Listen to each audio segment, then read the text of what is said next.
और किसी ने मेरे से कहा कि तुम्हारी बेटी हमारे कब्जे में, तो 1 घंटा है, इतना पैसा इस अकाउंट में ट्रांसफ़र कर दो। तो मुझे लगा कोई प्रैंक कर रहा है। फिर वो थोड़ी देर बाद कॉल आया कि तुम रिग्रेट करोगे ज़िंदगी भर, देखो पैसा डाल दो वरना उसको मार देंगे। These were the times, not everybody used to have the phone. हर किसी का फ़ोन नहीं था, वो चेक नहीं कर पा रही थी कि बेटी है। उसने कहा कि निगोशिएट करना शुरू कर दिया। उसने कहा मेरे पास इतने पैसे नहीं, मुझे कुछ वक्त दे तो मैं कर दूँगी ट्रांसफ़र, डोंट वरी। तो बोले मुझे ये बताओ कि तुम्हारे अकाउंट में कितने पैसे हैं। अभी तुम अपने बेडरूम में जहाँ हो ना, तुम्हारे पीछे एक पेंटिंग टंगी है, उसकी कीमत $5,000 है। तो जो इतनी बड़ी महंगी पेंटिंग अपने बेडरूम में टांगता है, उसके अकाउंट में कितने पैसे हैं मुझे पता है।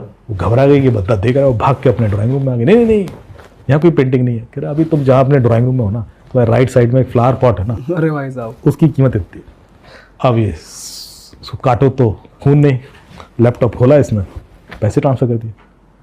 1 घंटे 1.5 घंटे बाद उसकी बेटी भी आ गई सक्षल, वो किडनैप नहीं हुई थी। अब इसने पुलिस में कंप्लेन की कि मेरे संग ये हुआ क्या, ये इल्यूजन क्रिएट कैसे हुआ, क्योंकि कैसे वो देख पा रहा था। तो पुलिस ने सारा घर ढूंढ मारा, कोई सीसीटीवी नहीं, कुछ नहीं मिला। So they zeroed down their investigation on phone की इसमें कुछ गड़बड़ हो गया।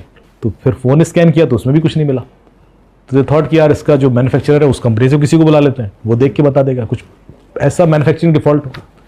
तो मैं गया था, मैंने भी पूरा फ़ोन स्कैन किया तो मुझे भी कुछ नहीं मिला। मैंने कहा यार फ़ोन तो क्लीन है।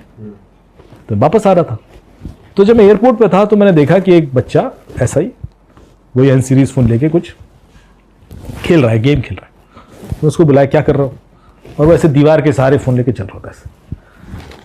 तो बुलाया उसको, उसने कहा साहब एक गेम खेल रहा है ट्रू फाइटर करके। मैंने कहा दिखाओ कैसे काम करता है। बोले इसको लॉन्च करो तो कैमरा ऑन हो जाता है, और दीवार के सहारे ले जाओ तो उसमें ऑगमेंटेड ऑब्जेक्ट दिखते हैं, उनको आप कैप्चर करो तो पॉइंट्स मिलते हैं। It was something similar to Pokemon Go, but it is way before Pokemon Go. I think 2016 में आया है, मैं 2011 की बात कर रहा हूँ। तो मुझे बड़ा अजीब लगा। मैंने कहा यार इसका मतलब कैमरा तो ऑन रहता है इस गेम में। तो मैंने आयो को फ़ोन लगाया, मैंने कहा देखो यार ये लेडी के फ़ोन में ये गेम है क्या ट्रू फाइटर। बोले हाँ है। तो मैंने कहा मैं फिर आ रहा हूँ। मैंने फ़्लाइट कैंसिल की, वापस गया, तो वहाँ पर मैंने सबसे पहले उसमें से रिवर्स इंजीनियरिंग किया उस गेम को कि ये गेम करता क्या है। तो पता पड़ा इस गेम से करीब 150 पिक्चर्स एक सर्वर पर अपलोड हुई हैं रोमानिया के, उसके घर की। अच्छा, ये गेम उसके बेटा खेलता था उसका। तो समझ में आ गया कि उसके घर की हर दीवार की पिक्चर क्रिमिनल के पास थी।